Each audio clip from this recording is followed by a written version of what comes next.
Most people at the office barely noticed me. Every morning I arrived at the same time, 8:15. Not early enough to be impressive, not late enough to be criticized. Just ordinary.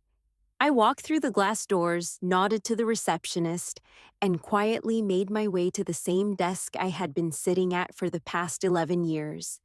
Desk number 47, near the window, not close to the managers, not close to the meeting rooms. A place where people could easily forget someone was there. And to be honest, most of them did.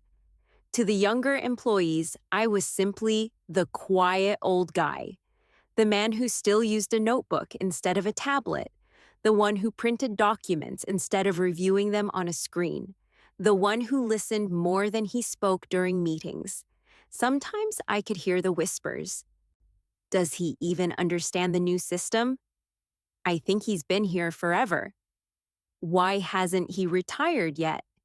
None of it was said loudly, but offices have a strange way of carrying quiet opinions across the room. I never responded, not because the words didn't reach me, but because after working for more than 40 years, you learn something important. Not every opinion needs an answer. So I kept doing what I had always done. I worked quietly, I observed carefully, and I listened more than most people realized. There is a lot you can learn when people assume you are invisible. For example, I knew which department was constantly missing deadlines. I knew which manager often promised things the team could not realistically deliver. I knew which young employee stayed late every night trying to fix problems no one else noticed. But I also knew something else, something most people in the building didn't realize yet. The company was slowly drifting toward trouble. At first, the signs were small: a delayed project here, a lost client there, a meeting where the numbers didn't quite add up. But after decades in business, patterns start to reveal themselves quickly. Small problems have a way of connecting, like tiny cracks spreading across glass. I noticed it long before the executives did. Every afternoon around 3 o'clock, I would open my old notebook and write down observations. Not complaints, not judgments, just patterns. Costs increasing, delivery times growing longer, customer responses becoming colder. And one line I wrote again and again across multiple pages: the system is becoming too complicated. Modern companies love complexity: more software, more processes, more reports, more meetings. But complexity often hides the simplest problems. I had seen it happen before, in another company, many years ago. Back then, I was not the quiet old man.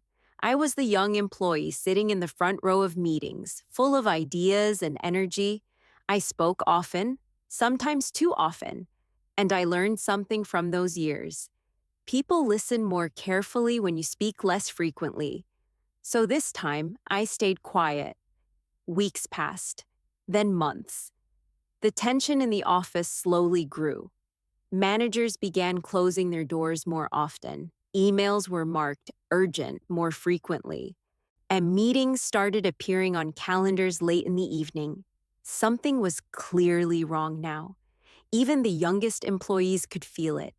One Monday morning, the entire department received a message: mandatory company meeting, all staff required. Those messages never bring good news. When the time came, we gathered in the large conference room. People whispered quietly while waiting for the executives to arrive. Some looked nervous, others looked curious. I sat in the back row like always, notebook resting on my lap.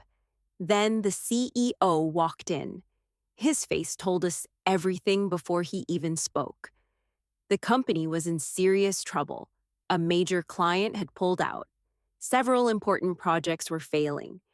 And if the situation didn't improve quickly, layoffs might be necessary. The room fell completely silent. All people stared at the table. Some looked shocked, others looked scared. Then the CEO asked a simple but heavy question. Does anyone have ideas that could help us turn this around? For a moment, no one spoke. The room was filled with talented people, creative people, confident people, but pressure has a way of stealing voices. I looked down at my notebook, at the pages filled with months of quiet observations, small patterns, simple connections. An idea had already been forming there for weeks. I had not planned to say anything. After all, I was just the quiet old man at desk number 47. Most people didn't expect someone like me to have solutions. But that morning, something told me it was time to finally raise my hand. And when I did, the entire room slowly turned to look at me. For a moment, I almost lowered my hand again. Old habits can be hard to break. For years, I had sat quietly in meetings like this, letting others speak first. The younger employees were usually faster with their ideas, more confident with their voices. But this time, the room stayed silent, and my hand was still raised. The CEO looked toward the back of the room. His eyes paused for a second, as if trying to remember who I was. Then he nodded politely. Yes, please, go ahead. A few people turned their heads to look at me. Some of them looked surprised. Others looked curious. And a few had that expression people sometimes give older coworkers, the polite kind of attention that doesn't expect much. I stood up slowly. My notebook was still in my hand. I might be wrong, I said calmly, but I think the problem isn't our clients, and it's not our employees either. A few eyebrows lifted around the table. People were listening now. I think the problem is our system. The word hung in the air for a moment. System are the backbone of modern companies. They are also the one thing most people are afraid to question. The operations manager leaned slightly forward. What exactly do you mean? He asked. I opened my notebook. The pages were filled with small notes written over the past few months. Dates, numbers, observations. For the past year, I continued, we've added new layers to almost every process. More approval steps, more reporting tools, more internal reviews. A few people nodded slowly. They knew exactly what I was talking about.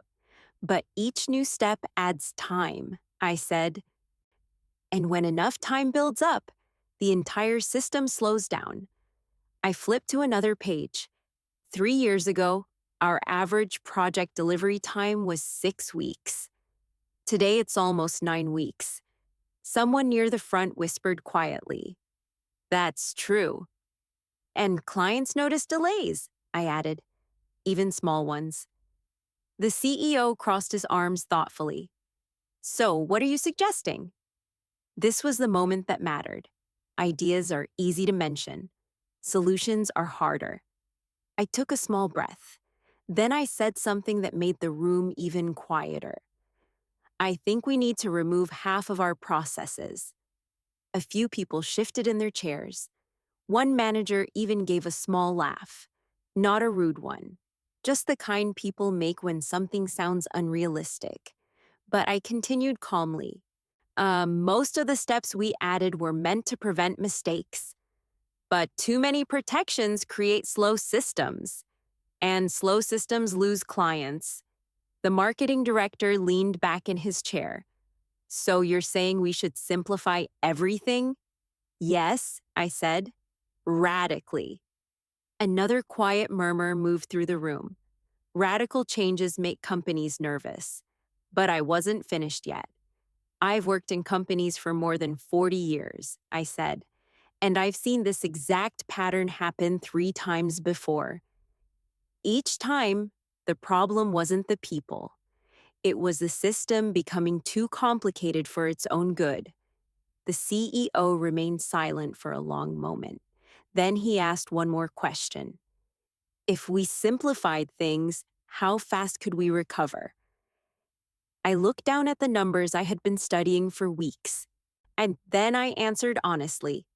If we remove the unnecessary steps, we could reduce delivery time by nearly 30%, and clients will notice that immediately. This time, no one laughed. The room had become very quiet. People were no longer looking at the quiet old man in the back of the room. They were looking at the numbers, and numbers have a way of speaking louder than opinions.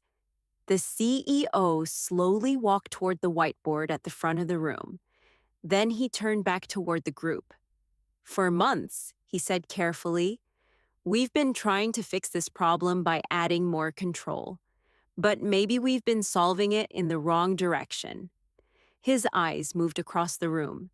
Then they stopped on me again. What's your name? He asked. For a second, I almost smiled. After 11 years in the building, it was the first time he had asked. Daniel, I replied. He nodded thoughtfully. Well, Daniel, let's take a closer look at your idea. The room felt different after that. Not louder, but more focused. People who had barely noticed me before were now leaning slightly forward in their chairs. The CEO picked up a marker and turned toward the whiteboard. All right, he said. Let's test this idea. He wrote 3 words at the top of the board. Current process. Underneath it, he began listing the steps involved in delivering one of our main projects: client request, internal review, department approval, budget confirmation, technical planning, second approval, quality check, manager review, final confirmation. By the time he finished, the board was almost full. 9 steps. 9 separate moments where time could slow down. The CEO stepped back and looked at the list. Then he turned toward the room. 3 years ago, how many steps did we have? No one answered immediately, but I already knew. 5, I said quietly. The CEO nodded. That's right. 5 steps had once been enough. Somewhere along the way, 4 more had quietly appeared. Each one added with good intentions. Each one meant to prevent mistakes. But together, they had created something else. Delay. The operations manager rubbed his chin thoughtfully. If we remove steps, he said slowly, we also remove safety checks. That's true, I replied, but we also remove waiting time. I opened my notebook again. Inside were small diagrams I had drawn during lunch breaks and quiet afternoons. Right now, I explained, each department waits for the previous one to finish completely before starting. That creates long pauses between steps. Several people nodded. They knew exactly how frustrating those pauses could be. But if we simplify the system, I continued, some teams can begin working at the same time instead of waiting. That alone could save days. The marketing director leaned forward. So you're suggesting overlapping work stages? Yes, I said. With fewer approvals and more direct communication. The younger employees in the room were now paying very close attention. This was the kind of efficiency idea modern companies loved. But sometimes it takes someone with long experience to recognize when complexity has gone too far. The CEO began erasing parts of the whiteboard, step by step, literally. He crossed out 2 approval stages. Then he combined 2 departments into a single collaborative phase. 9 steps became 7. 7 became 6. Finally, he stepped back again. 6 steps, 3 fewer than before. And suddenly the process looked clear again. The room grew quiet as everyone studied the board. One of the younger project managers spoke first. If this works, she said slowly, we could deliver projects almost 2 weeks faster. Another manager added, and clients would see results sooner. The operations manager folded his arms. That would definitely help us recover lost trust. The CEO placed the marker down on the table. Then he turned back toward the group. I've been trying to solve this problem for months, he admitted. I never considered that the solution might be removing things instead of adding them. His eyes moved across the room again, and once more they paused on me. Daniel, he said, why didn't you bring this up earlier? It was a fair question. I thought about it for a moment before answering. Because ideas are easier to hear, I said quietly, when people are ready to listen. A few people in the room smiled at that, not because it was funny, but because it was true. The CEO nodded slowly. Then he looked around at the rest of the team. All right, he said, let's test the simplified system on our next project. The decision was made. The experiment would begin. And for the first time in many years, people in the room were looking at the quiet old man in the back row very differently. The first test began the very next week. One project, one client, and a completely simplified system. 6 steps instead of 9. Fewer approvals, more direct communication, and teams working together instead of waiting for one another. At first, everyone moved carefully. When a company has followed the same procedures for years, changing them can feel risky, like removing pieces from a machine that has always run the same way. Managers double-check their decisions. Employees asked more questions than usual. Some people even kept copies of the old process, just in case. But slowly, something interesting started to happen. The work began moving faster. Instead of waiting days for approvals, teams spoke directly with one another. Instead of sending long email chains, people simply walked across the office and solved problems together. One afternoon, I noticed something I had not seen in months. People were smiling again while they worked, not because the job had become easier, but because it had become clearer. When systems become too complicated, work begins to feel heavy. When they become simple again, people can finally focus on what they do best. 3 weeks later, the results arrived. The project was finished, and it had taken nearly 2 weeks less than usual. 2 weeks. In business, that amount of time can change everything. The client noticed immediately. Their response email was short but meaningful. Fastest delivery we've seen from your team in years. That message quickly made its way to the executive offices. And for the first time in months, something different appeared in the company's weekly meeting. Optimism. The CEO called another company-wide gathering. This time, the mood in the conference room was very different from the last one. People were talking again, laughing quietly, sharing small conversations while waiting for the meeting to begin. When the CEO entered the room, he was smiling. That alone told everyone something had changed. He stood at the front of the room and looked around. 3 weeks ago, he began, we were facing one of the most difficult moments in this company's history. The room grew quiet again, but it was no longer the nervous silence from before. Today, he continued, we've delivered our fastest project in nearly 5 years. A small wave of applause moved through the room, not loud, but sincere. The CEO raised a hand gently, and that success began with one simple idea. His eyes moved toward the back row, toward desk number 47, toward the quiet old man most people had ignored for years. Daniel, he said, would you mind standing up for a moment? Dozens of heads turned again, but this time the expressions were different. Curiosity, respect, even a little surprise. I stood slowly.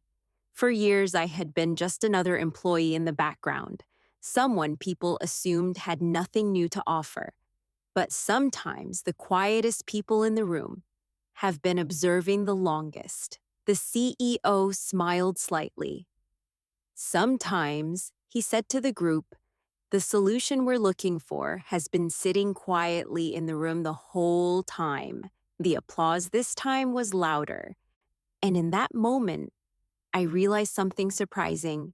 Not because my idea had helped the company, but because people had finally discovered something I had known for a long time. Experience doesn't always speak loudly, but when it does, people tend to listen. After that meeting, something in the office quietly changed. Not overnight, not dramatically, but slowly. People began to look at me differently. For years, I had been the quiet man at desk number 47, the one who rarely spoke in meetings, the one people assumed was simply waiting for retirement. But now, when I walk through the office in the morning, a few more people said hello. Some even stopped by my desk to ask questions, not about the past, but about the work we were doing now. One afternoon, a young employee named Kevin came over with a notebook in his hand. He looked a little nervous. "Mr. Daniel," he said, "can I ask you something?" I smiled slightly. "Of course." He pulled out a chair beside my desk. "How did you notice the problem before everyone else did?" It was an honest question, and one I had been thinking about myself. "I didn't notice it first," I replied. "I just noticed it quietly." He looked confused, so I explained. When you work somewhere long enough, patterns become easier to see. Small changes, small delays, small frustrations. But most people are too busy reacting to the moment. They don't always step back and look at the pattern. Kevin nodded slowly as he wrote a few notes in his book. Then he asked one more question. "Why didn't you speak up sooner?" I leaned back in my chair for a moment. Then I answered honestly. "Because ideas are not only about timing," I said, "they're also about readiness." Sometimes people are not ready to hear a solution until they truly feel the problem. He thought about that for a second, then he smiled. "That makes sense." A few weeks later, the simplified system was officially adopted across the entire company. Projects moved faster, clients returned, and slowly, the crisis that had once threatened the business began to disappear. But for me, the most interesting change was something much quieter. People started listening more carefully during meetings, not just to managers, but to everyone in the room, because that experience had reminded the company of something important.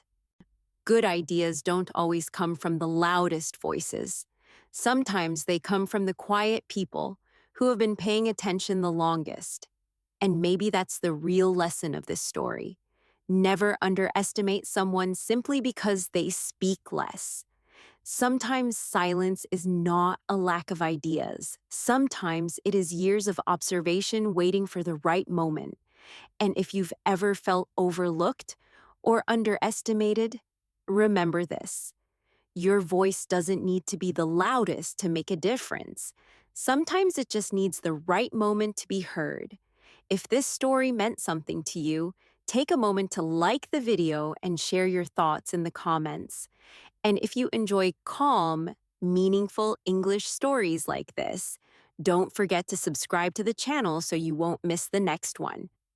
Because sometimes the quietest stories carry the most powerful lessons.